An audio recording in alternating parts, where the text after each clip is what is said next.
Oke, selamat pagi semua, rekan-rekan yang sudah hadir dalam ruang meeting Zoom hari ini. Hari ini kita mengadakan, media briefing, mengundang rekan-rekan media, terkait dengan nasib perpanjangan, PKP 2B, di tengah menyusutnya pendanaan batubara.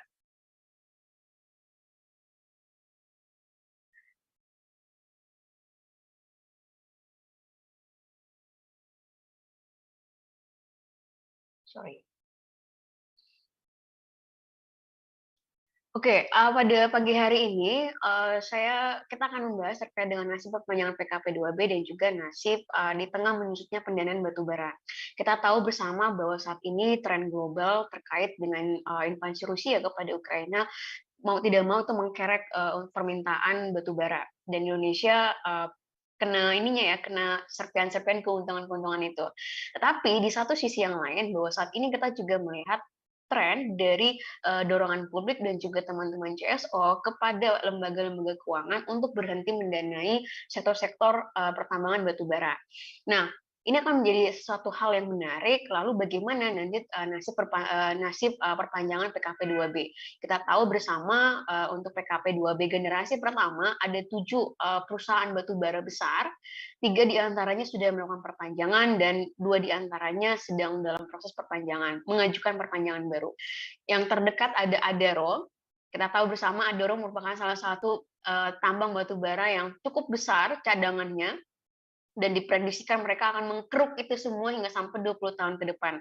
Tapi kita tahu juga bersama bahwa tentu di balik usaha operasi pertambangan Adaro pasti ada lembaga keuangan-keuangan yang akan memberikan pendanaan ataupun juga investasi kepada tambang batubara. Nah, terbaru kita mendapatkan informasi bahwa salah satu lembaga keuangan di Inggris, bank di Inggris yang cukup besar, Standard Chartered, itu sudah menarik pendanaannya dari Adaro dan berkomitmen untuk tidak lagi mendanai sektor-sektor tambang batubara.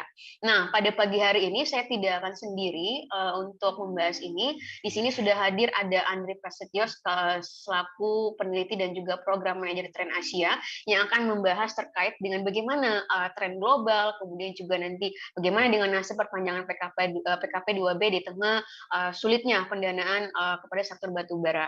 Kemudian juga nanti ada di sini Mas Jeffrey Raharja atau Mas Cecep dari Walhi Kalimantan Selatan yang akan berbicara terkait dengan dampak-dampak pertambangan khususnya pertambangan Adaro.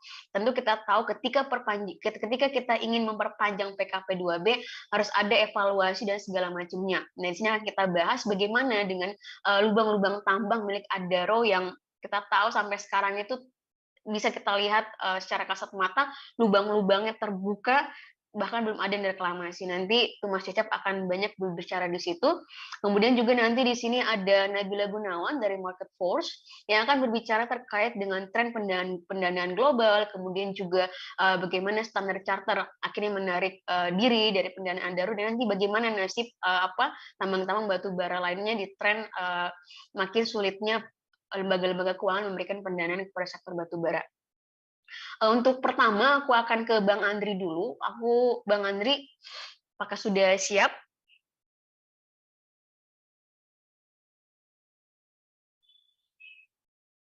Halo Bang Andri. Oke, sudah, sorry. Tadi. Oke. Bang, untuk ini waktu masing-masing panelis aku ngasih waktu 15 menit ya. Mungkin nanti 3 menit terakhir aku interupsi ya untuk reminder waktunya. Oke, untuk layar dan juga mikrofon aku serahkan ke Bang Andri. Oke, sebentar saya share screen terlebih dahulu ya.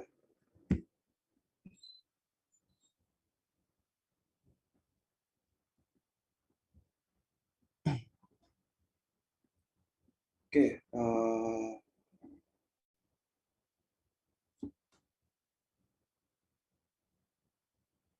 sebentar Mas. Oke, selamat pagi teman-teman. Baik teman-teman masyarakat sipil maupun juga teman-teman jurnalis yang sudah menyempatkan hadir di sesi diskusi hari ini. Jadi saya hari ini akan coba untuk paparkan berkaitan dengan nasib perpanjangan PKP 2B di tengah menyusutnya pendanaan batubara.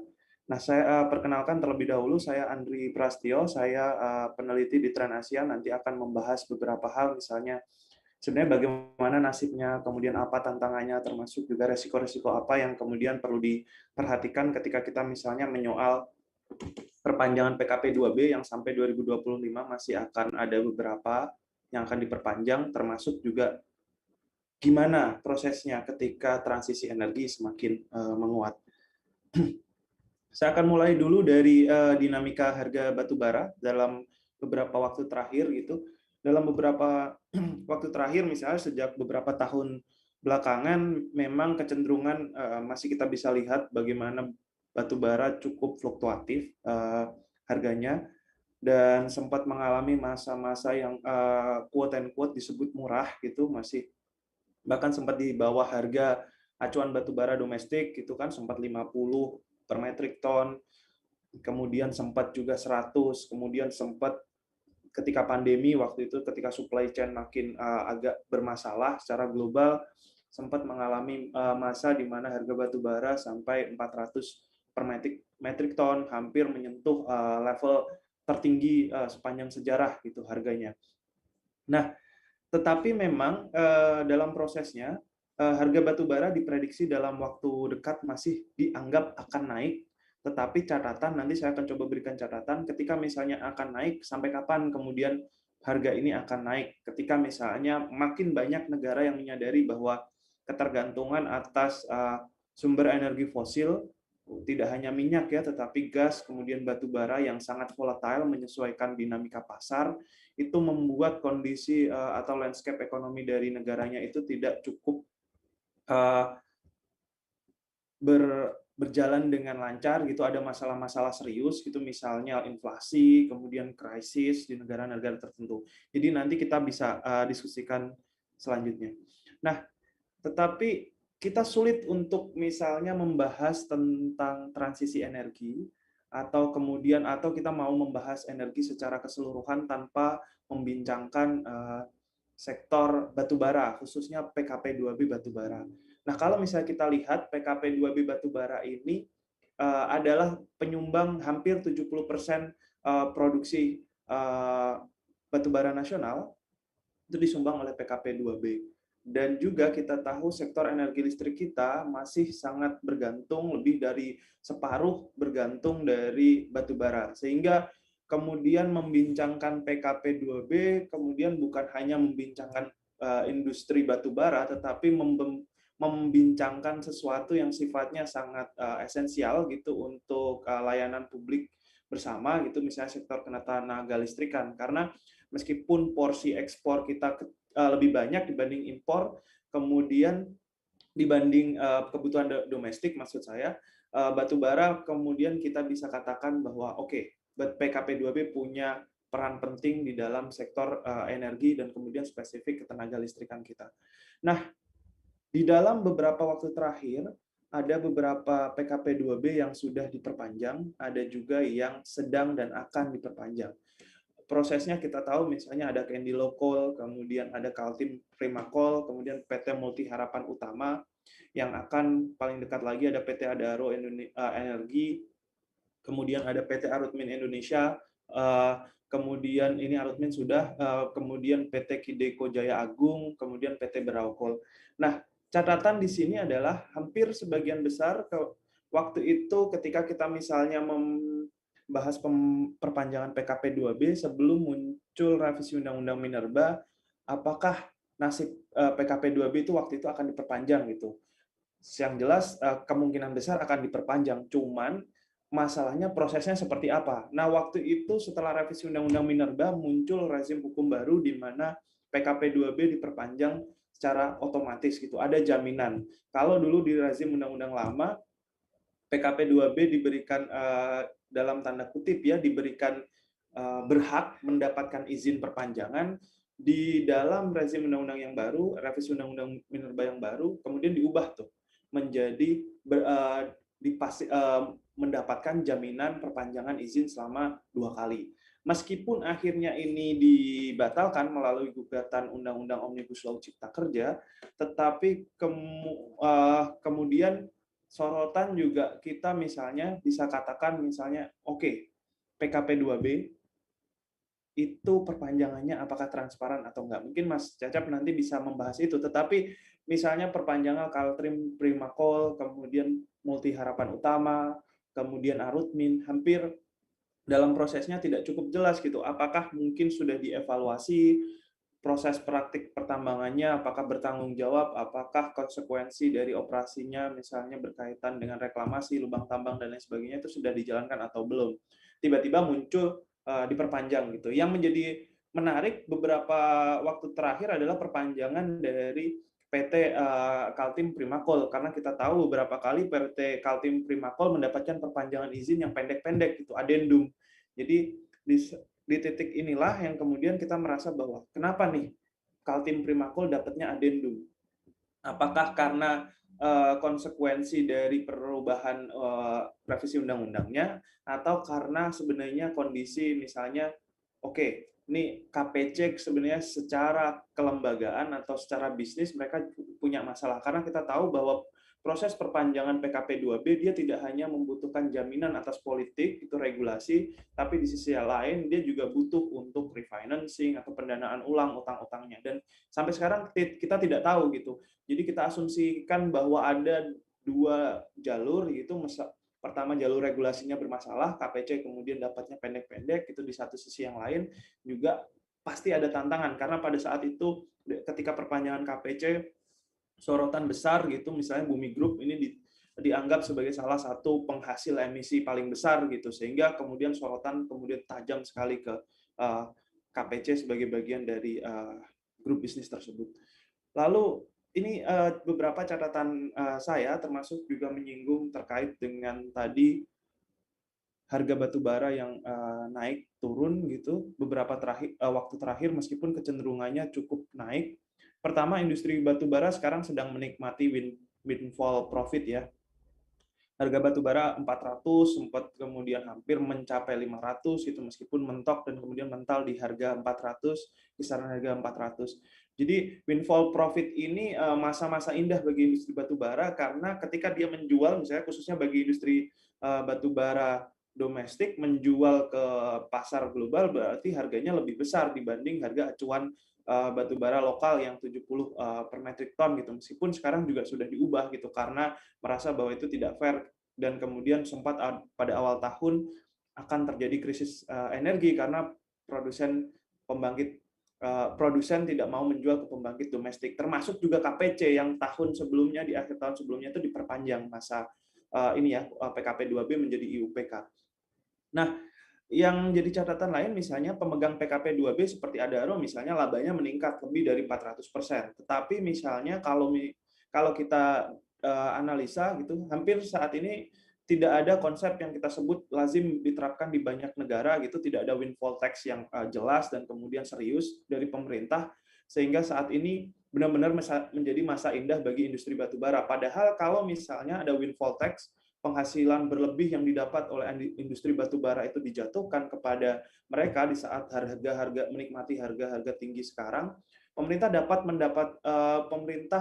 memperoleh tambahan pemasukan yang kemudian dapat disimpan untuk kebutuhan ketika masa pemulihan ekonomi pasca Covid, termasuk juga menyimpannya sebagai bagian untuk dana percepatan transisi energi gitu. Jadi ini fair, karena kalau misalnya tidak begitu, maka industri yang hanya akan menikmati keuntungan besar ketika fase-fase windfall tax. Nah, di fase-fase sekarang, misalnya di fase perpanjangan PKP 2B sekarang dan harga lagi tinggi, kemudian menjadi cukup menarik ketika kita misalnya, oh berarti sektor industri ini bukan sektor industri sunset. Belum tentu. Karena permintaan batu bara, misalnya memang secara waktu dekat gitu, secara temporer, permintaan batu bara diproyeksikan masih akan meningkat dalam jangka waktu dekat. Tetapi industri batu bara justru di titik ini krusial untuk segera bersiap. Saya menyebutnya bersiap ya. Kenapa bersiap? Karena percepatan transisi energi dan kalkulasi atas resiko ketergantungan terhadap energi fosil yang banyak sekali disadari oleh banyak negara, membuat masa windfall saat ini atau masa di mana harga batu bara itu lagi tingginya ini menjadi bisa jadi sesuatu yang terakhir gitu, dan fase perpisahan. Kenapa? karena kita tahu melonjaknya orderan batu bara karena dinamika politik global, kemudian dinamika geopolitik global membuat batu bara naik gitu karena sebagai substitusi gas.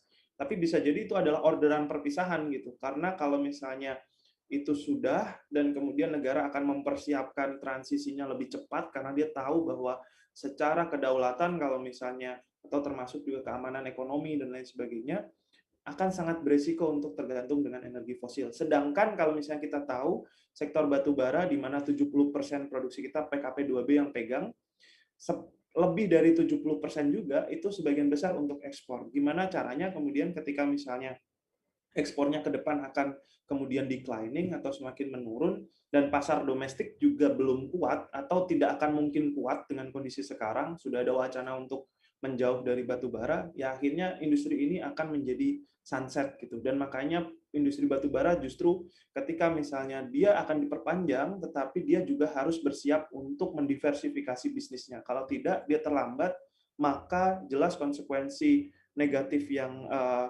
besar gitu akan ditanggung dalam beberapa waktu ke depan. Nah, ini menyoal masa depan perpanjangan PKP2B, saya melihat ada 3 titik krusial dalam proses perpanjangan PKP2B. Pertama, dari sisi pemerintah, pasar, masyarakat. Nah, di sisi pemerintah kita tahu bahwa secara proses kita dapat mengatakan bahwa proses perpanjangan PKP2B hampir tidak ada kendala gitu. Tidak ada evaluasi yang tegas yang kemudian mendapatkan akhirnya sanksi di mana PKP2B diterminate untuk sementara waktu gitu, tidak langsung kemudian mendapatkan izin. Ternyata dalam beberapa kasus misalnya Harutmin, KPC, itu tidak ada ganjalan dari pemerintah gitu.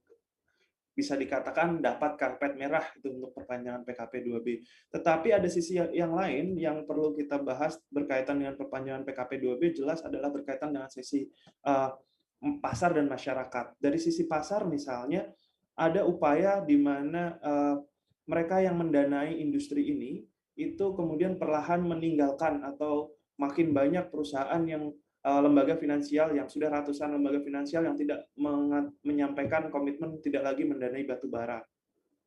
Dan padahal sektor industri batu bara butuh dukungan finansial. Kemudian yang paling baru lagi misalnya Adaro, bahkan itu dengan jelas itu kalau misalnya beberapa waktu terakhir kita misalnya bisa lihat bahwa lembaga finansial mengatakan tidak akan berhenti mendanai batu bara gitu kan. Itu ya sektor industrinya, dia tidak mention spesifik siapa perusahaannya di mana gitu. Dan paling baru ada Standard Chartered yang menyatakan bahwa tidak akan lagi mendanai Adaro gitu, salah satu pemegang PKP2B dengan yang paling besar gitu, nomor 2 di Indonesia.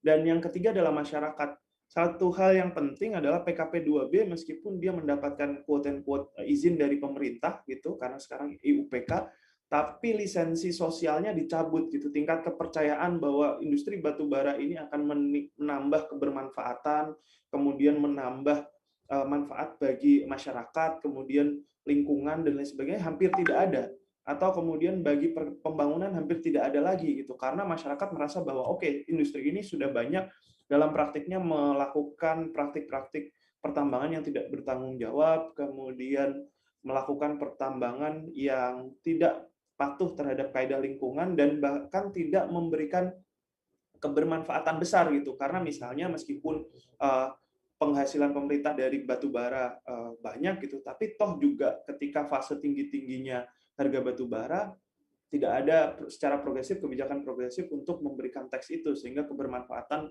makin melipat gitu. Jadi lisensi sosial dari masyarakat semakin menurun terhadap industri ini dan kemungkinan besar kampanye terhadap industri batu bara itu justru akan menguat gitu. Kita tahu kaum muda kemudian masyarakat sipil juga banyak sekali menekan lembaga-lembaga finansial. Jadi kondisinya di titik ini kemudian sulit. Di satu sisi mendapatkan kemudahan dari pemerintah lewat regulasi yang ada, tetapi di sisi yang lain dari pasar dan masyarakat kondisinya sangat timpang atau kemudian sangat sulit sekali bagi mereka.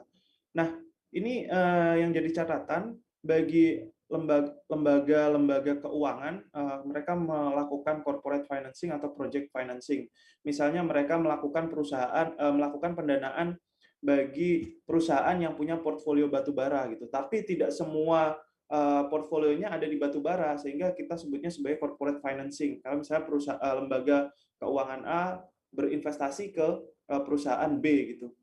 Tetapi perusahaan B tidak hanya bisnisnya batu bara, dan di sisi yang lain misalnya ada juga lembaga finansial yang langsung spesifik untuk memberikan pendanaan ke proyek-proyek tertentu, misalnya proyek ekspansi baru dari tambang batu bara dan lain sebagainya. Jadi yang semakin sulit adalah saat ini banyak sekali lembaga-lembaga keuangan yang sudah bergerak di level yang cukup progresif gitu, berhenti untuk mendanai baik corporate financing maupun project financing, perusahaan yang punya portfolio batubara atau proyek batubara. Tapi masih banyak juga lembaga finansial yang hanya berhenti di project financing atau tidak mau mendanai proyek-proyek batubara. Tetapi kalau perusahaan itu meminta, tetapi bukan untuk proyek batubara, bisa jadi dikasih. Nah, kondisi ini cukup sulit karena ke depan akan terdapat relasi yang semakin timpang. Industri batubara butuh dukungan lembaga finansial, tetapi saat ini kita bisa katakan bahwa lembaga finansial tidak lagi membutuhkan sektor ini. Kenapa? Karena pertama resikonya cukup besar. Resiko reputasi, kemudian resiko gagal bayar, karena industri ini bisa sangat volatile, gitu, tidak akan ada yang tahu gimana dan kapan dia akan sunset atau mengalami masa-masa di mana ini tidak lagi menarik industrinya. Yang pasti dengan tekanan transisi energi, penguatan komitmen iklim di banyak negara, maka bank sudah mulai berwanti-wanti, termasuk juga ini yang menjadi sulit bagi PKP 2B. Kenapa? Karena proses perpanjangan PKP 2B ke depan tidak akan berjalan dengan mulus. Banyak tantangan dan hambatan serius, khususnya dari sisi masyarakat dan pasar. Kemudian bagi pemegang PKP 2B-nya, dalam praktiknya, khususnya bagi mereka yang dalam praktiknya tidak menjalankan operasinya sesuai dengan prinsip ESG, maka situasi yang dihadapi akan jauh lebih sulit. Karena untuk mendapatkan dukungan pendanaan, pasti mereka akan susah gitu, karena lembaga-lembaga finansial nggak akan lagi mau mendanai karena praktik mereka bermasalah. Termasuk juga harapannya sih pemerintah akan lebih kuat gitu untuk menjalankan review atau evaluasi total terhadap perpanjangan PKP 2B. Jadi ketika ada masalah, itu bisa dijadikan catatan untuk proses perpanjangan PKP 2B-nya. Jadi kurang lebih itu dulu, tetapi mungkin nanti bisa dari cerita dari langsung dari Tapak, kemudian dari perspektif finansial bisa ditambahkan oleh pembicara selanjutnya dari teman-teman Walhi Kalsel dan Market Forces. Terima kasih. Siap, terima kasih Bang Andre, ini waktunya pas ya 15 gitu. Oke, sini sudah hadir juga rekan-rekan media. Mungkin kalau rekan-rekan media sudah punya pertanyaan, nanti bisa drop nanti di kolom chat atau di kolom pertanyaan. Nanti setelah semua panelis menyampaikan pemaparannya, nanti baru aku bacakan ya.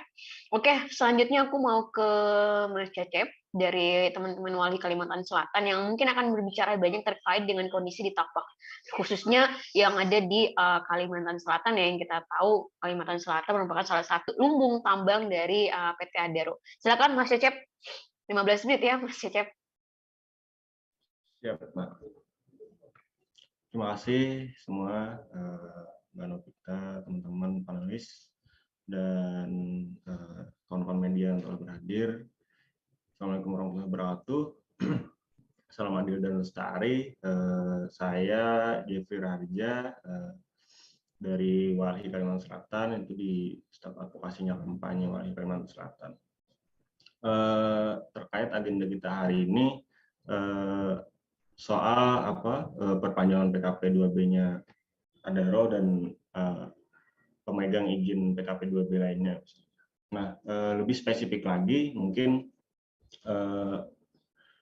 saya akan menceritakan saja fakta di grassroots ya, fakta-fakta atau kejadian-kejadian yang pernah kami lihat gitu kan, dan pernah kami datengin juga di lapangan. Khususnya saya akan menceritakan soal bagaimana praktek perusahaan besar seperti Adaro misalnya dalam bagaimana dia mengelola bisnis tambang batu bara ini. Tentunya ini berkaitan dengan pemegang izin PKP 2B. Dimulai dengan misalnya mereka menguasai lahan yang akan mereka garap begitu kan. Dalam prosesnya Adaro secara manajemen mungkin dia menganggap sudah benar proses-proses yang dilakukan begitu. Misalnya pembebasan lahan, ganti rugi, tali asi dan lain-lain. Nah, praktek yang buruk si pemegang izin PKP 2B ini adalah dia tidak mau tahu bagaimana masyarakat itu dipengaruhi begitu, diancam misalnya. Nah, dalam khusus lagi kasus Wonorejo yang mungkin bukan hanya di nasional ya, di internasional juga sampai ya beritanya misalnya. Sebuah desa yang kini ramai diperbincangkan menjadi desa tanda kutip fiktif ya. Nah, artinya adalah dari proses-proses pengelolaan izin atau pelaksanaan tambang batu bara di Kalsel itu menyisakan masalah juga begitu. Nah, artinya proses evaluasi yang terbuka begitu sangat penting dilakukan oleh perusahaan ini dan juga didukung oleh pemerintah yang terbuka gitu kan. Misalnya apakah proses yang terjadi di Wonorejo misalnya. Di Wonorejo itu kembali misalnya kita ke tahun-tahun yang seperti yang ada di background saya, misalnya tahun 90-an, Adaro itu membebaskan lahan itu dia bertahap begitu, tidak langsung membebaskan beberapa desa. Gitu. Dulunya di Wonorejo itu ada beberapa dusun misalnya. Ada misalnya dusun 8, 9, dan 10. Nah, beberapa dusun ini dari keterangan beberapa warga tidak mendapatkan sosialisasi yang baik begitu kan. Dimulai dengan misalnya isu-isu ada tambang batu bara di sana yang mau masuk begitu melalui ya kabar-kabar yang tidak valid begitu. Nah, lalu perlahan-lahan datang misalnya ada calo, misalnya juragan-juragan tanah yang punya modal untuk membeli lahan-lahan yang mereka miliki. Mereka di sana sebenarnya ironi itu adalah mereka ini kan masyarakat trans ya, masyarakat trans yang dulunya dulunya mengikuti program pemerintah di sana, dimulai dari nol, membangun usaha di sana, kebun, bertani, bercocok tanam gitu ya. Dan mereka tidak mendapatkan lahan transmigrasi itu secara gratis begitu. Mereka diberi tenggat waktu untuk menyelesaikan pembayaran tanah itu dengan kredit misalnya. Nah, lalu maju lagi soal calo tadi. Calo datang dengan dia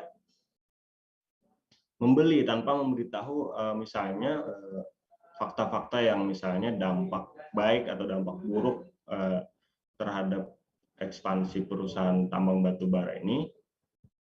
Dia hanya mencoba membeli, gitu, menguasai lahan yang warga Wonorejo miliki. Nah, jika ada warga yang menolak misalnya atau masih belum bersedia menjual lahannya, lalu datang misalnya preman dengan teror-terornya lah,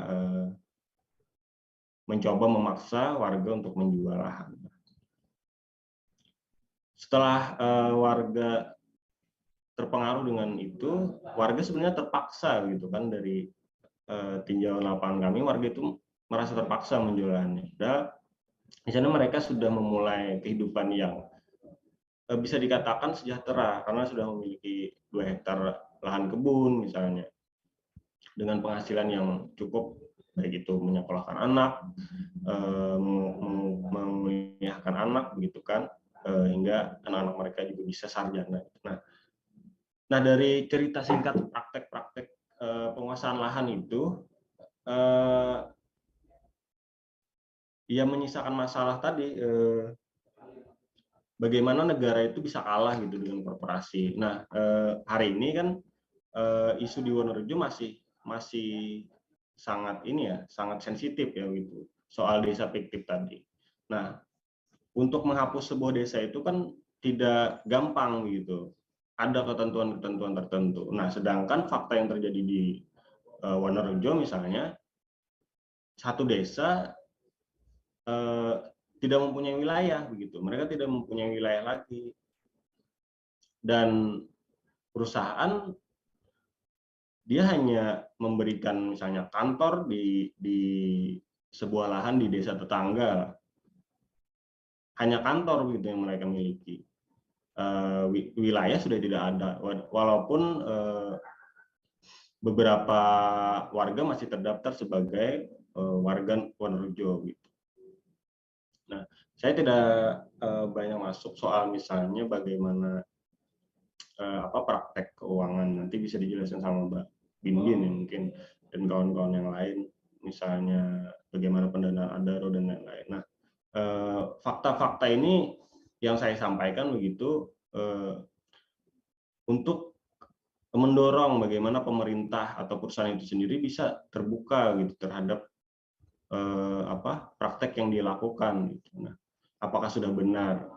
Ya, kalaupun juga mereka sudah memenuhi standar, misalnya berapa persen yang sudah mereka reklamasi, yang sudah mereka pulihkan misalnya. Nah, itu juga harus dievaluasi gitu ya, dan bahkan harus ada audit misalnya terhadap penyelesaian pasca tambang itu. Nah, ya,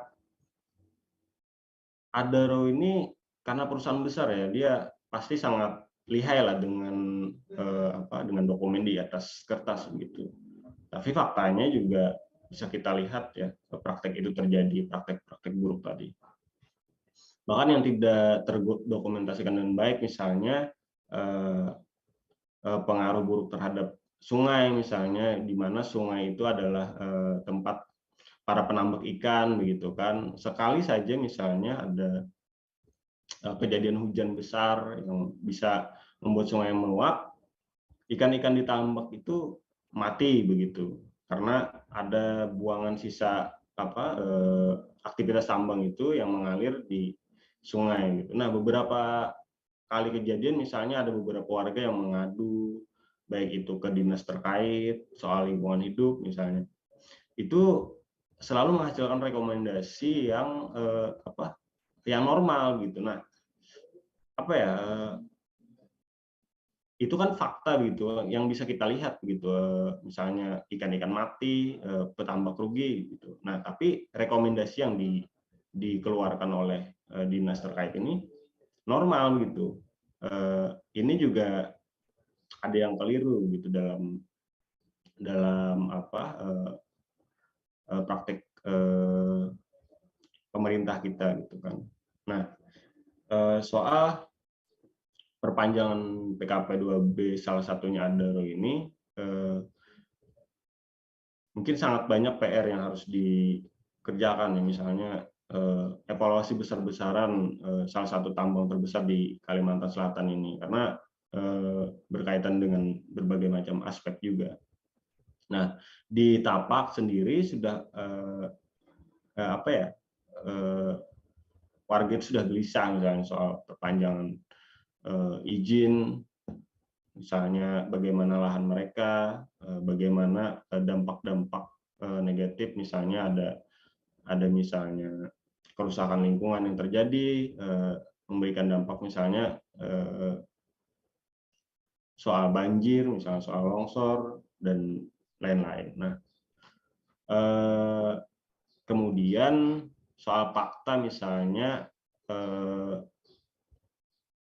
perizinan-perizinan yang mendukung aktivitas pemilik PKP 2B ini, mungkin saya bisa share screen sedikit ya. Mudah-mudahan tidak ada kendala.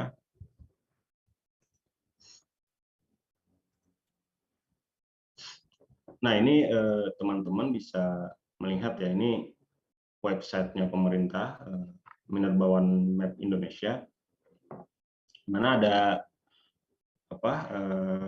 perizinan yang dapat kita lihat di situ. Nah, sebentar.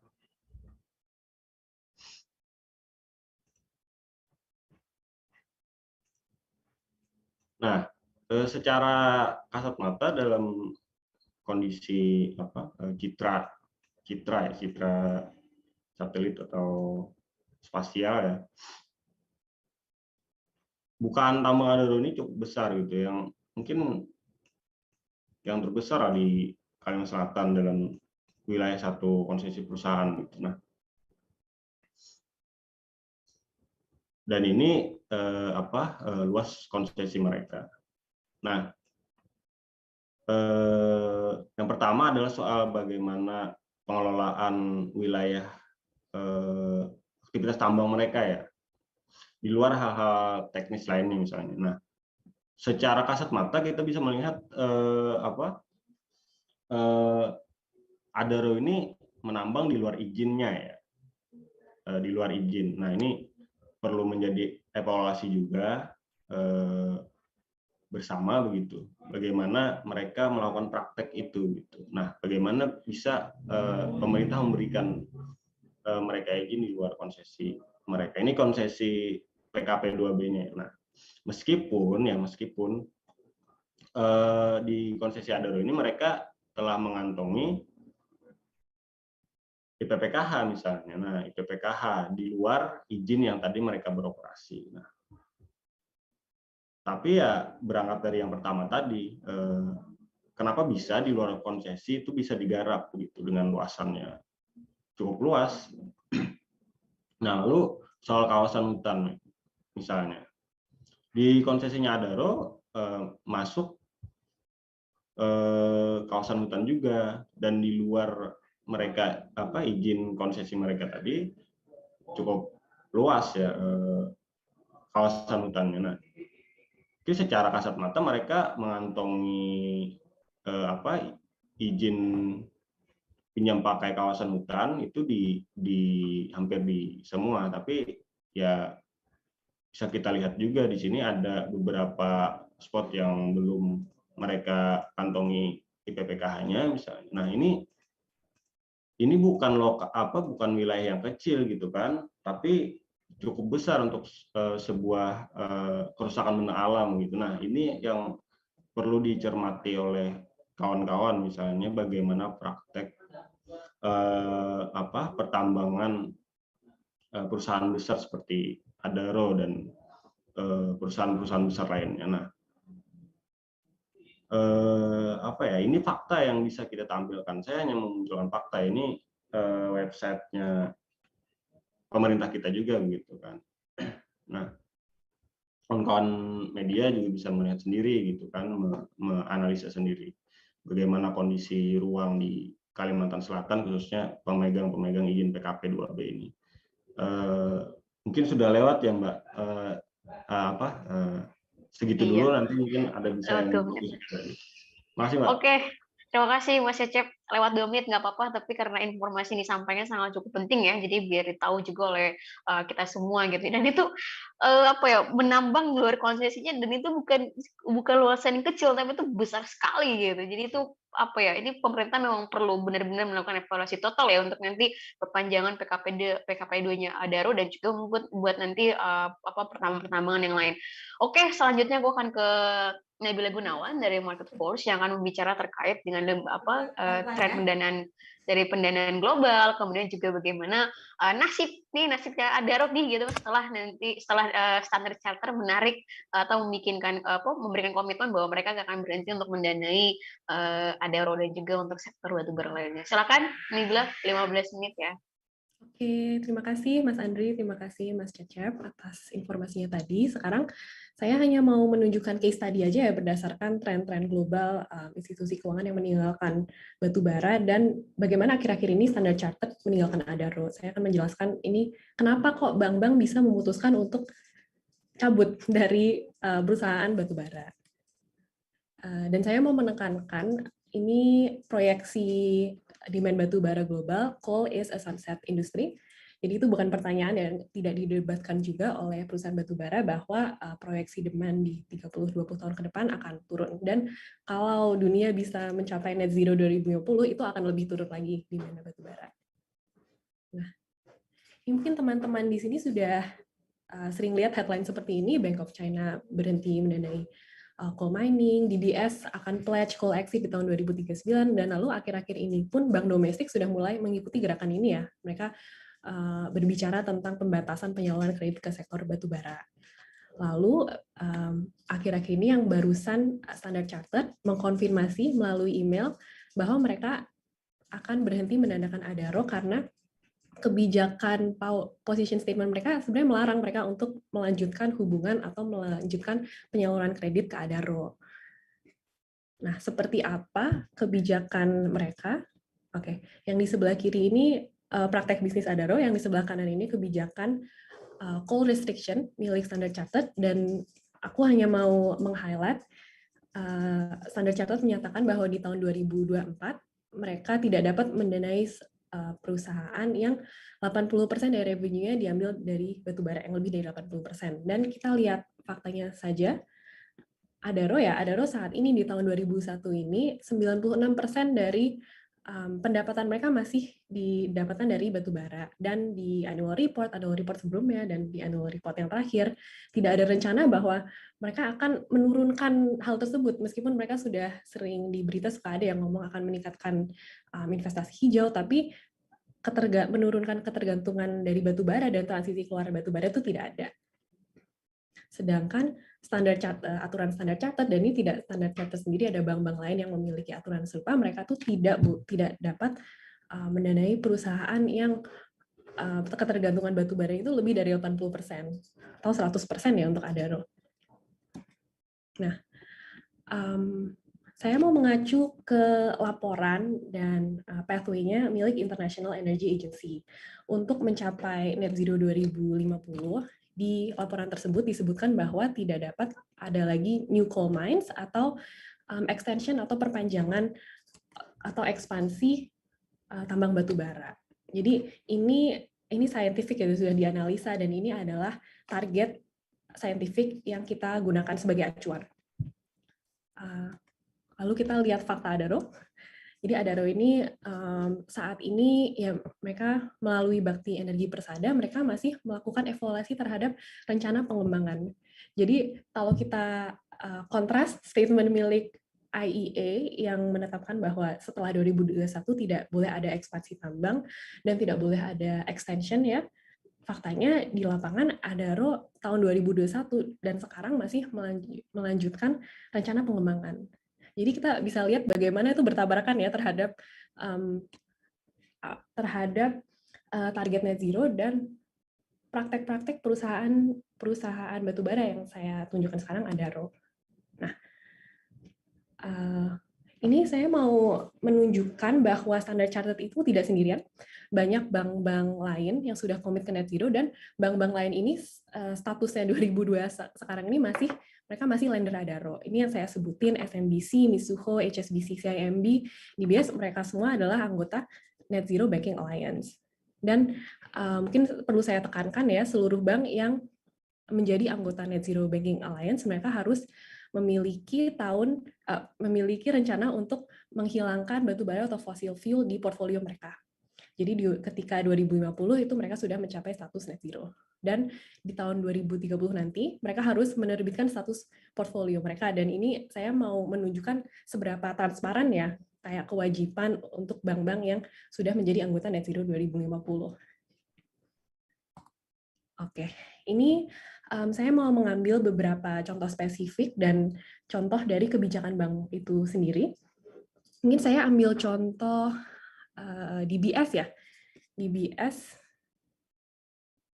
Oke, DBS bilang mulai Januari 2026 mereka akan berhenti mendanai customer yang 50% revenue mereka dari batubara. Dan aku mau mengingatkan lagi, Adaro tahun ini masih 96%. Jadi kita lihat ketimpangan ya antara kebijakan bank-bank yang sudah tertulis dan wajib dan harus diikuti, dan praktek-praktek perusahaan batubara, mayoritas perusahaan batubara di Indonesia saat ini, terutama Adaro yang tadi saya beri contoh. Contoh lainnya, ini bank-bank, dan ini tuh bukan cuma bank UK, ini ada bank Singapura, ada bank Jepang, ada bank Australia, dan Jepang ya, Mizuho dan SMBC baru akhir-akhir ini sih, mereka tahun 2021-2022 kemarin menyatakan bahwa ya mereka akan keluar batubara, dan ini SMBC will not provide support for new or expansion of existing thermal coal mining. Spesifik ya, ke thermal coal, pendanaan mining. Jadi dari kebijakan tertulis ini sangat jelas bahwa bisnis Adaro itu nggak kompatibel sama target net zero 2050. Dan kebijakan ini sudah tertulis di dokumen-dokumen bank-bank itu sendiri. Jadi kalau bank ini memutuskan untuk maju dan tetap menjadi lender Adaro, ya itu nanti jadi resiko buat mereka. Pertama, resiko reputasi, karena kita lihat seberapa transparan ya mereka harus melakukan di tahun 2030, tapi karena demand batubara yang mulai turun, sebenarnya melanjutkan pendanaan ke batubara itu bisa jadi resiko kredit, karena nanti Adaro atau perusahaan batubara lain beresiko tidak dapat membayar loan mereka karena demand-nya sudah turun, terutama demand dari ekspor juga diproyeksi turun. Jadi itu alasan kenapa bank-bank tersebut harus keluar ya, dan itu tertulis di kebijakan mereka sendiri. Jadi bisa disimpulkan seperti yang disebut Mas Andi tadi, dengan praktek bisnis Adaro yang sekarang, mereka sebenarnya sudah tidak dapat mendapatkan pendanaan berdasarkan kebijakan bank-bank tadi, dan berdasarkan kebijakan bank-bank, dengan mereka sudah tidak bisa mendanai Adaro lagi karena hal itu tertulis di kebijakan-kebijakan mereka. Adaro itu secara bisnis tidak kompatibel dengan pathway net zero. Mungkin boleh saya tutup di situ. Terima kasih, saya oper lagi ke Novita. Oke, baik. Terima kasih Nabila dan juga para panelis. Ini waktunya pas banget ya. Kita cukup ini ya dengan waktu untuk masing-masing panelis. Nah, ini kita udah masuk sesi Q&A gitu. Jadi buat rekan-rekan media yang ingin mengajukan pertanyaan, silakan ya, nanti bisa di kolom Q&A, nanti aku akan bacakan. Ini udah masuk dari Mas Rian Danu dari Kata Data. Ada 2 pertanyaan. Pertanyaan pertama ya, proyeksi bisnis batubara bisa bertahan sampai kapan dengan pembiayaan yang makin sulit? Dan apa benar akses pembiayaan susah? Faktornya apa? Mungkin ini pertanyaan bisa lempar ke Bang Andri sama juga nanti Nabila ya bisa nambahkan ya. Kemudian pertanyaan kedua adalah, lalu dengan dunia sedang krisis energi sekarang, permintaan batu bara meningkat, kemudian juga kalau harga tinggi, secara logika akan mendorong investasi juga akan meningkat. Nah, tapi kan bank sudah mulai memikirkan iklim. Apakah tidak ada kelonggaran dari perbankan? Karena tadi melihat cuan-cuan itu gitu. Nah, mungkin aku akan ke Bang Andri dulu, Nabila mungkin nanti untuk pertanyaan kedua nanti Mas Cecep nanti bisa nambahin ya, karena kita tahu bersama ketika permintaan banyak, investasi masuk banyak, tentu akan ada potensi ekspansi tadi yang mungkin di luar konsesinya gitu. Nanti Mas Cecep bisa nambahin juga soal itu. Aku ke Bang Andri dulu, kemudian juga Nabila, baru nanti Mas Cecep. Oke. Dulu ya. Oke, terima kasih Novi. Saya mau jawab pertanyaannya Mas Rian Mas Danu dari Kata Data.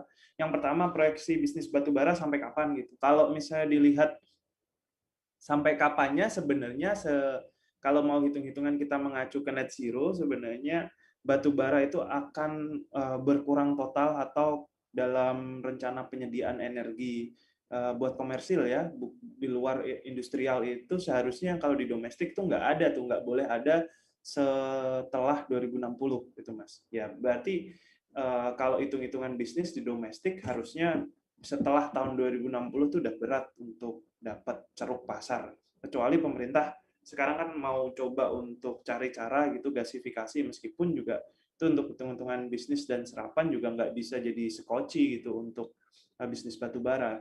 Nah, Kalau di global bermacam-macam sebenarnya, karena misalnya di global juga banyak sekali untuk upaya dekarbonisasi sektor industrial gitu, berarti permintaan untuk sektor industrial bagi batu bara juga akan mengurang drastis gitu. Tetapi kalau kita mau kembali lagi, sebenarnya batu bara ini kan dianggap tidak kompatibel dengan rencana net zero ya, untuk rencana kita untuk mengatasi krisis iklim gitu. Kalau mau sampai kapan, saya sih lebih melihat ke batas akhir di net zero. Net zero beda-beda, ada yang 2050 gitu, ada yang 2060, ada 2070 juga gitu. Kalau India mungkin masih 2070, Indonesia 2060.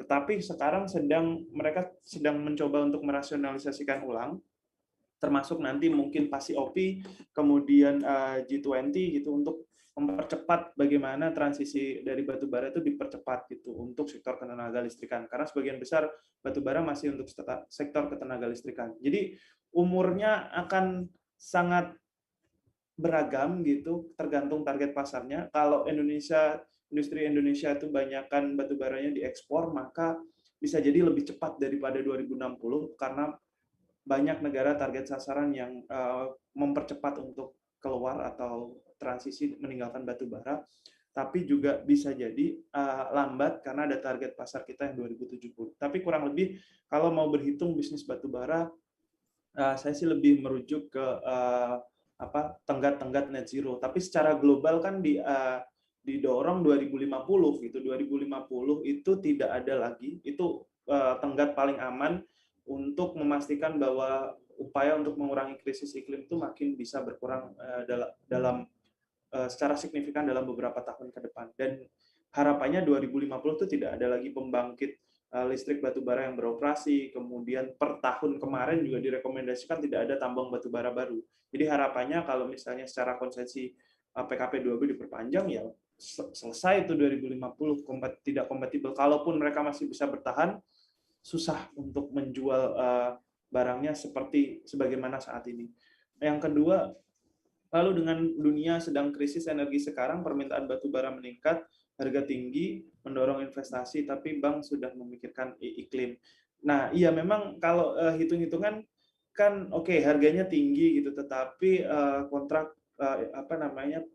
peminjaman gitu dari bank itu kan jangka panjang.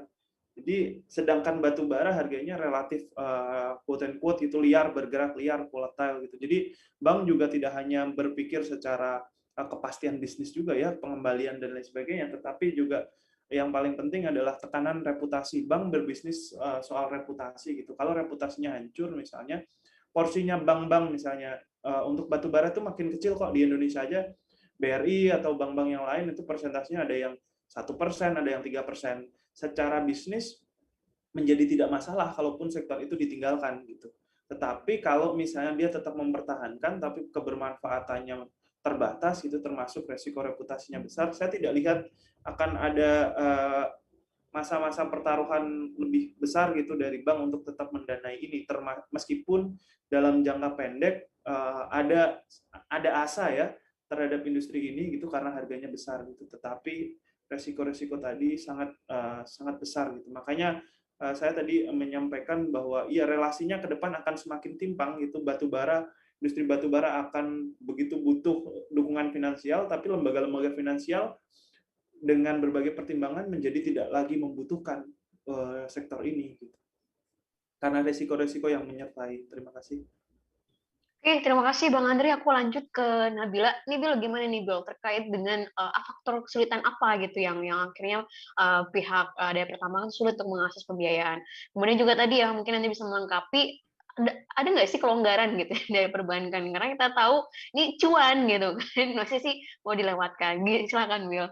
Ya, aku mungkin untuk kedua pertanyaan mau mengacu ke daftar punya IIEFA tentang institusi-institusi perbankan yang mulai meninggalkan batu bara, dan dari tahun 2018 sampai 2021 itu jumlah institusi keuangan yang menjanjikan keluar batu bara malah meningkat. Jadi kita lihat tren seperti ini, tren untuk keluar dari batu bara dan jumlah keuangan institusi itu malah naik ya. Jadi tren yang kita lihat bukan turun. Jadi itu hal tersebut sebenarnya sudah mengatakan banyak tentang availability pendanaan untuk batu bara. Nanti mungkin boleh dilihat, saya bisa kasih linknya di sini dan dilihat sendiri daftar-daftar institusi keuangan yang mulai meninggalkan batu bara.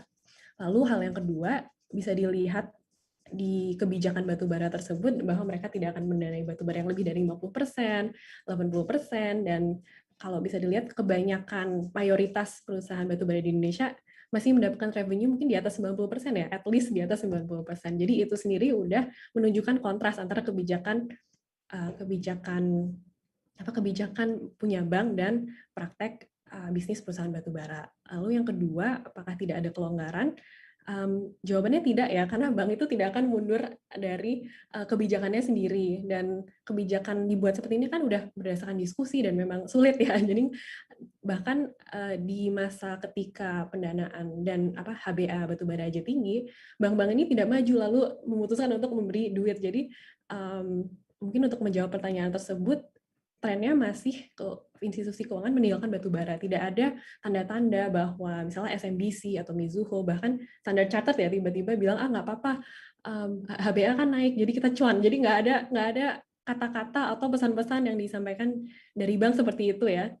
Mungkin itu bisa menjawab, dan buktinya Standard Chartered saja tahun 2002 ini mengkonfirmasi iya kita akan memutus hubungan dengan Adaro, tidak akan melanjutkan pendanaan untuk Adaro. Dan mungkin satu contoh lagi, Ketua APBI di acara video briefing yang lalu-lalu dia pernah bilang, iya pendanaan batubara memang mulai seret, dan ini Ketua APBI yang mengatakan. Nanti boleh dicek sendiri, ada rekamannya. Jadi kita harus menggunakan pendanaan internal, dan ini Ketua APBI loh yang mengatakan hal seperti itu. Jadi itu sudah ada 3 contoh ya gimana institusi keuangan yang keluar batubara itu bukannya akan mundur, bahkan mungkin akan ada lebih banyak lagi institusi keuangan yang mengatakan bahwa mereka akan meninggalkan batubara. Kurang lebih begitu, Mas Vita. Sip, terima kasih Nabila juga Bang Andri atas jawabannya. Jadi memang kita tekankan lagi bahwa lembaga keuangan tidak akan berikan kelonggaran dan justru trennya makin meningkat. Mereka yang berkomitmen untuk mengeluarkan batubara dari portofolio. Jadi ini sebagai sinyal ya bahwa tambang-tambang batubara mereka harus mempersiapkan diri mereka sedari sekarang untuk bisa membuat exit strategi untuk keluar dari bisnis-bisnis kotor seperti tambang batubara. Oke, aku langsung ke Mas Cecep. Ini aku akan sekaligus 2 pertanyaan ya, karena ada pertanyaan juga yang berkaitan yang mungkin pasti jawab sama Mas Cecep. Yang pertama tadi meningkatnya permintaan batubara, kemudian investasi meningkat, dan pasti ekspansi juga akan ada, atau mungkin tingkat operasi tambang itu akan ditingkatkan, jadi kemungkinan akan meningkatkan pekerja paruh waktu gitu yang akan diperbanyak gitu untuk mengeruk batubara sebanyak mungkin untuk memenuhi demand tadi. Lalu itu bagaimana dengan kondisi di Tapak? Apakah memang hal itu terjadi juga? Apakah memang ada penambahan pekerja paruh waktu gitu yang dipekerjakan, apalagi warga lokal, atau tidak sama sekali, bahkan justru malah bertolak belakang? Lalu pertanyaan dari Mas Aryo dari Beta Hita, tadi disebutkan bahwa Adaro itu dia melakukan operasi di luar konsesinya gitu. Nah ini apakah teman-teman Walhi Kalimantan Selatan, apakah sudah ada analisis tentang ini, kemudian sejak kapan aktivitasnya itu dilakukan dan luasnya berapa, kemudian apakah sudah ada yang melaporkan hal ini kepada pihak SDM gitu terkait, dan bagaimana hasilnya? Silakan Mas Cecep mungkin bisa kasih tanggapannya. Ya, makasih Mbak. Tadi soal pertama yang meningkatnya permintaan batubara dan bagaimana misalnya akan ada ekspansi batubara. Tentunya kalau Adaro sendiri ya kita melihat dia sangat lihai ya membangun perusahaan gitu. Nah, sekarang kan dia sudah mulai bangun PLTU batubara di Mulut Tambang ya, yang ada di Kabupaten Tabalong misalnya. Nah, mereka memang suplai untuk listriknya untuk kebutuhan industri memang awalnya gitu. Karena tapi ini kan juga berkaitan dengan bagaimana industri mereka bisa terus berjalan gitu kan melalui produk hilir mereka dengan tentunya melalui PLTU yang mereka bangun sendiri gitu. Nah, lalu soal bagaimana potensi pekerja paruh waktu, tentunya soal misalnya tenaga kerja lokal ya dilibatkan dalam aktivitas tambang mereka. Ini juga jadi isu besar juga. Sebenarnya perlu riset atau kajian khusus ya soal ini, tapi menurut sumber dan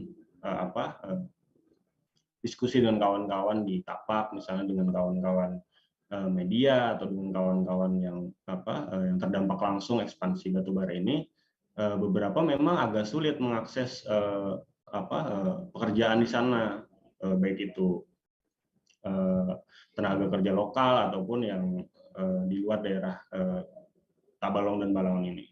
Kemarin juga Mbak Bin yang mungkin ingat kita ke salah satu lokasi bisa dikatakan ring satunya ya di situ ya, ekspansi Adaro ini. Nah, salah satu sumber mengatakan dia punya anak yang lulusan sarjana SMA gitu ya, yang coba dimasukkan gitu. Itu pejabat desa loh, gitu kan, dia pesimis gitu bisa memperkerjakan anaknya gitu, atau orang-orang di kampung mereka, pemuda-pemuda yang belum punya lapangan pekerjaan yang tetap gitu kan. Nah, ini juga sebenarnya harus jadi PR pemerintah ya, bagaimana mengelola tenaga kerja lokal yang bisa dilibatkan dalam industri ini. Nah, faktanya yang begitu. Mungkin perlu ada riset dan kajian khusus terkait tenaga kerja.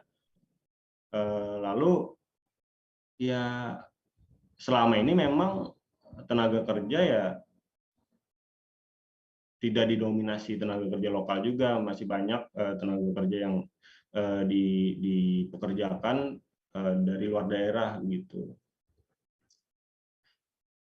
Lalu yang kedua tadi soal bagaimana operasi di luar konsesi tadi ya. Nah, ini kan sebenarnya kita di Walhi Kalsel itu hanya menyampaikan fakta ya, atau dugaan ya terkait pelanggaran-pelanggaran administrasi, pelanggaran-pelanggaran terhadap tata kelola pertambangan mereka gitu. Nah, ini yang ya kalau Walhi sendiri ya tentu saja akan sulit mengakses dokumen ataupun mengakses informasi dan data yang dikelola oleh pemerintahan ya, atau dikelola oleh perusahaan apalagi. Nah, sebenarnya harapan kami menyampaikan ini, kawan-kawan media, kawan-kawan jurnalis begitu bisa mengakses data dan informasi atau dokumen yang dimiliki mereka gitu. Apakah dugaan kami selama ini atau fakta yang kami sampaikan itu benar adanya, dan bagaimana proses mereka mengajukan misalnya aktivitas tambang di luar izin itu. Nah, selama ini memang kita tidak mendapatkan tidak mendapatkan informasi yang terbuka begitu. Misalnya proses bagaimana mereka mengakses izin pinjam pakai kawasan hutan ya. Apalagi itu di luar konsesi PKP 2B mereka. Nah, ini kan kami sendiri tidak mendapatkan informasi itu. Kalau misalnya kayak soal misalnya peningkatan kapasitas produksi batu bara di sebuah perusahaan misalnya, beberapa kan memang mereka mempublikasikannya di media cetak ya, misalnya koran-koran lokal gitu, dia akan mempublikasikan begitu. Apakah akan ada review dari masyarakat sipil begitu, atau atau masukan atau penolakan begitu. Seperti kasus PKP 2B-nya PT Antang Gunung Meratus ya, atau AGM gitu. Nah, mereka mempublikasikannya sehingga kita bisa memantau gitu proses operasi produksi yang akan mereka lakukan di sebuah wilayah gitu. Nah, kemarin AGM kan mempublikasikan itu ditolak mentah-mentah, itu baik masyarakat sipil ataupun pemerintah daerah. Misalnya salah satu kasus di Kabupaten Hulu Sungai Tengah, kami bersyukur pemerintah daerah cukup cukup kooperatif soal diskusi soal lingkungan misalnya. Nah, mereka menolak peningkatan kapasitas batu bara itu. Nah, dari situ kita melihat keterbukaan informasi ini penting, baik langsung yang disampaikan oleh pemerintah ataupun perusahaan. Nah, kawan-kawan media juga berperan sangat besar ya terhadap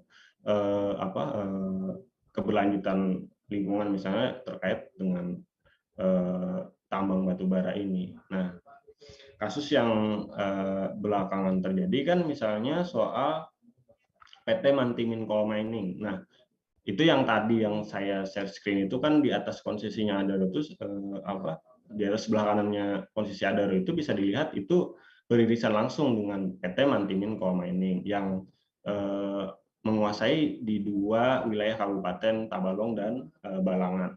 Nah, sebelumnya SK operasi produksi mereka ini kan digugat masyarakat sipil bersama Walhi juga kemarin. Nah, itu kan SK-nya mencakup 3 kabupaten. Kabupaten Tabalong dan Kabupaten Balangan dan Hulu Sungai Tengah. Nah, sebenarnya yang kita gugat itu kan SK-nya ya, artinya mencakup 3 wilayah itu. Nah, 3 tahun kita mengawal kasus itu dari proses peradilan gugatan pertama hingga di tingkat Mahkamah Agung. Dua kali kita gagal ditolak ya gugatan kita, misalnya dianggap salah kamar atau NO. Nah, di Mahkamah Agung kita dimenangkan gitu, sehingga SK operasi produksi yang sebelumnya mencakup 3 kabupaten itu dibatalkan. Lalu di tahun yang sama Mahkamah Agung memutuskan memenangkan gugatan kami. Di tahun yang sama pula terbit lagi SK baru, SK operasi produksi baru yang mencakup hanya 2 kabupaten, yaitu Tabalong dan Balangan itu. Nah, ini kan praktek-praktek kebijakan yang ya sangat tidak berkeadilan gitu. Nah, tidak ada proses evaluasi dulu, tiba-tiba muncul SK di tahun yang sama, SK itu dibatalkan misalnya dengan hanya berbeda nomor.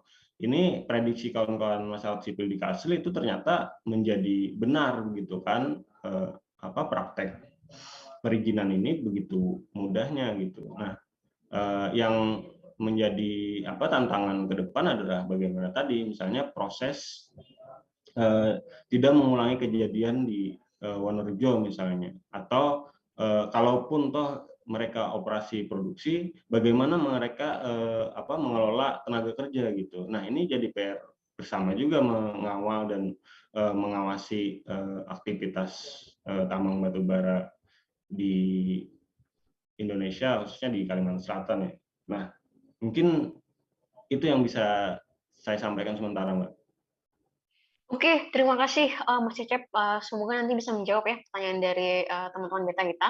Walaupun memang ada catatan bahwa kita perlu kerja bersama ya, teman-teman di Tapak, juga teman-teman media, karena tadi ada kesulitan untuk akses informasi.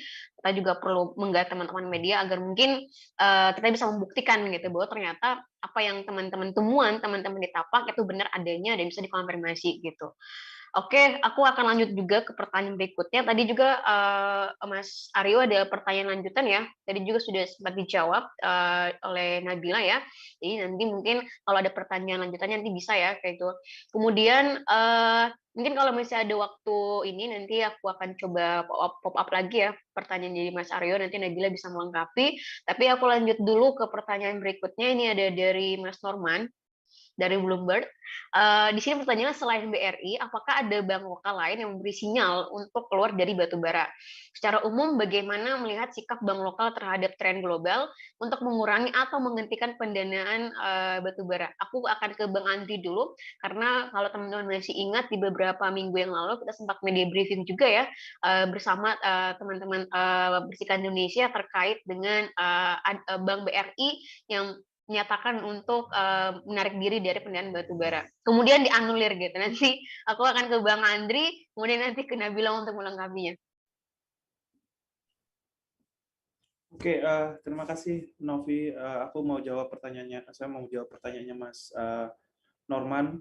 kalau sampai sejauh ini sih belum ada sinyal ya Mas ya, bank-bank yang akan segera menyusul BRI untuk berkomitmen gitu, untuk keluar dari batu bara. Kalau misalnya kita lihat dari beberapa waktu terakhir, Mandiri masih belum kasih jawaban akan yang bisa kita bilang itu harapan untuk mereka keluar gitu, karena mereka masih menyatakan bahwa masih akan melihat ini sebagai sektor yang akan didanai. Kemudian BNI pun juga sama.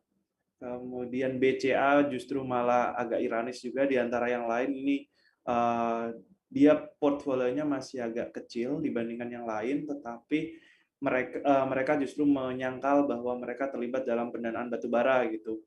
Meskipun yang kita sasar pada saat itu kita melihat bahwa BCA masih mendanai di beberapa perusahaan yang punya portfolio batubara, BCA menyangkal gitu. Jadi sampai sejauh ini belum ada sih Mas kalau untuk lihat bank mana yang akan segera menyusul BRI.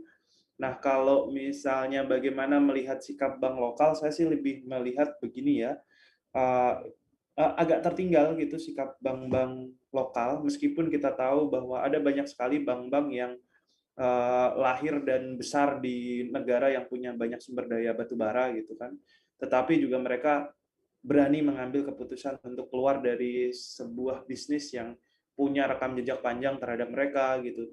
Justru portfolionya juga banyak itu dibanding bank-bank lokal yang sekarang ini masih mendanai batubara. Tetapi mereka berani gitu karena tuntutan iklim, kemudian kesadaran atas transisi energi dan kemudian transisi ke pendanaan hijau itu disadari betul-betul. Mereka punya framework, dilaksanakan, mereka katakan bahwa tidak bisa mendanai sektor-sektor yang merusak lingkungan atau tidak baik buat iklim, ya benar-benar ditinggalkan.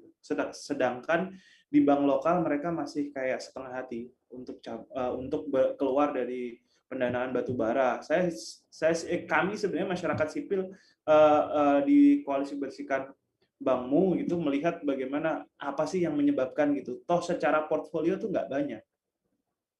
Kalaupun dipindah ke sektor lain yang lebih bagus, itu nggak lebih hijau gitu, itu nggak mengganggu mereka sebenarnya. Tetapi masih sampai sekarang nggak.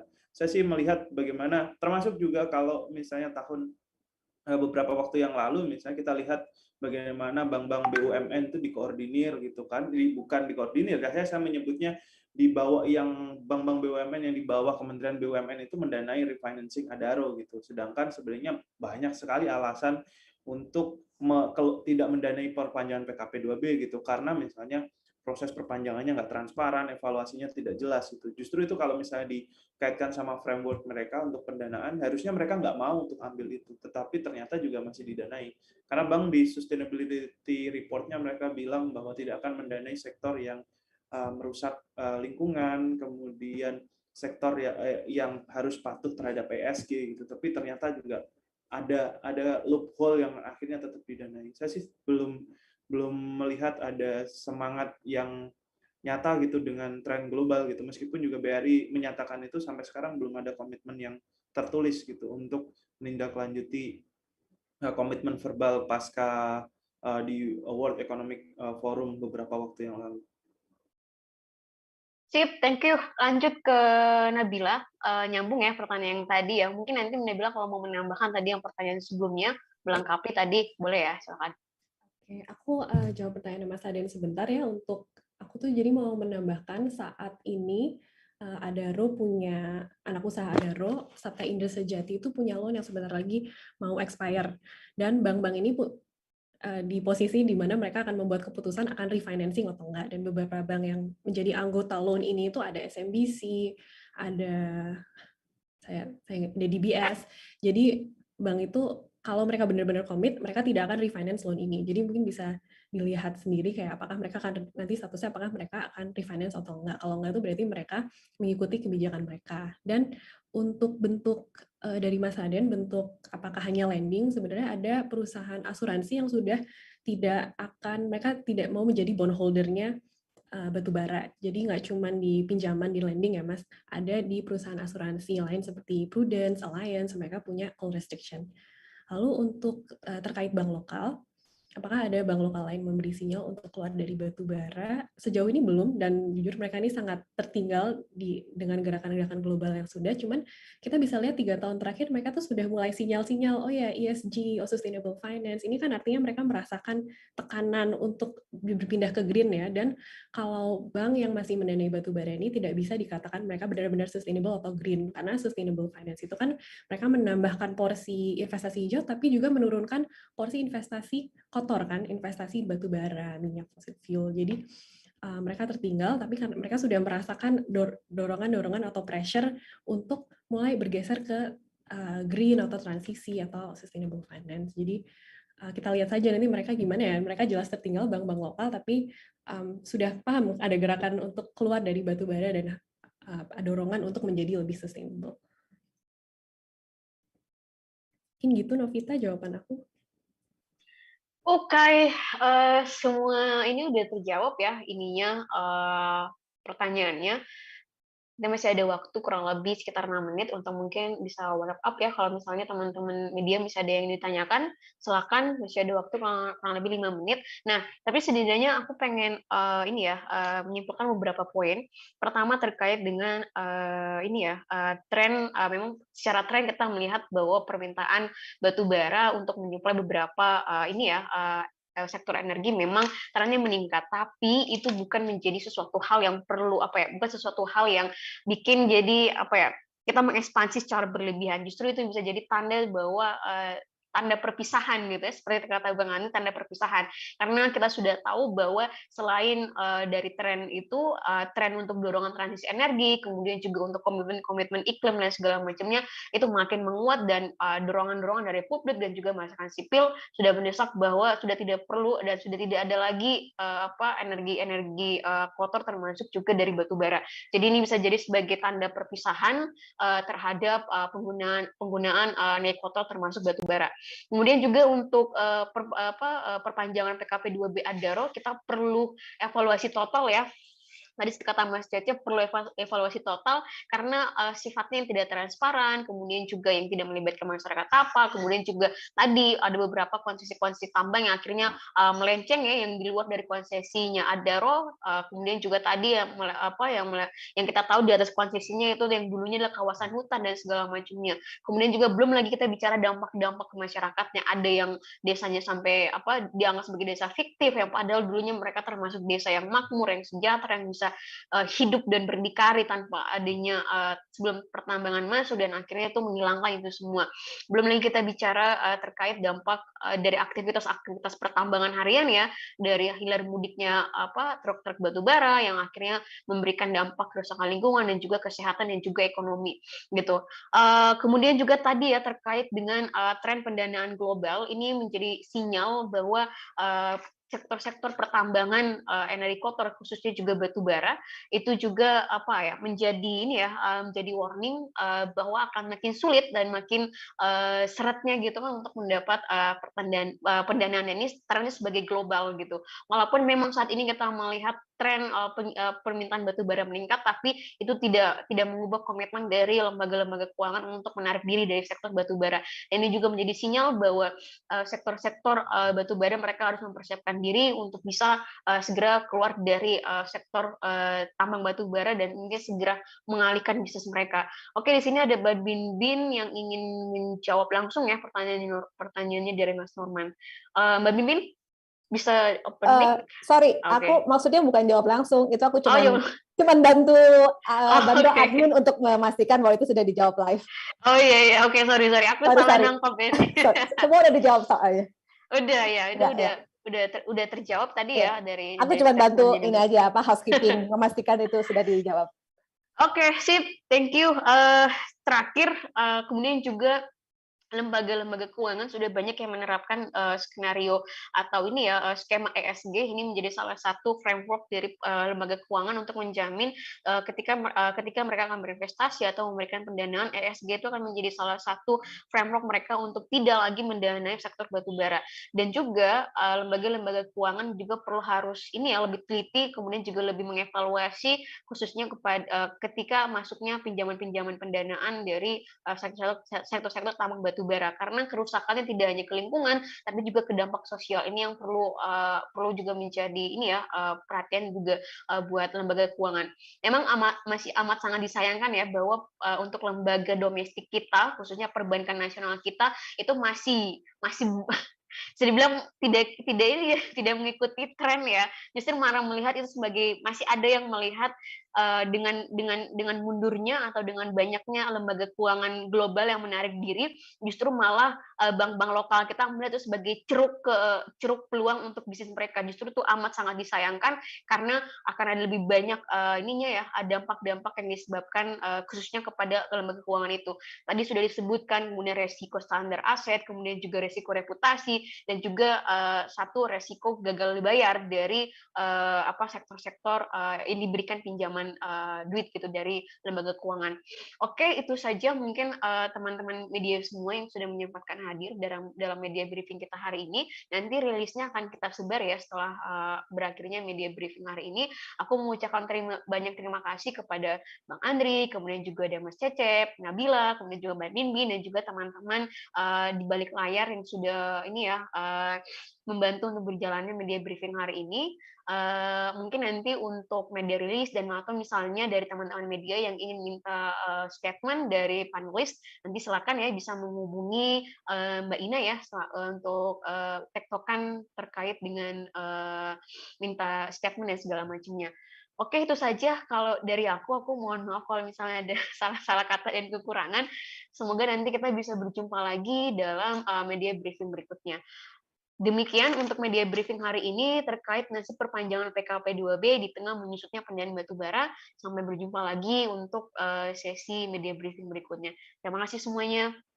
Sehat-sehat selalu.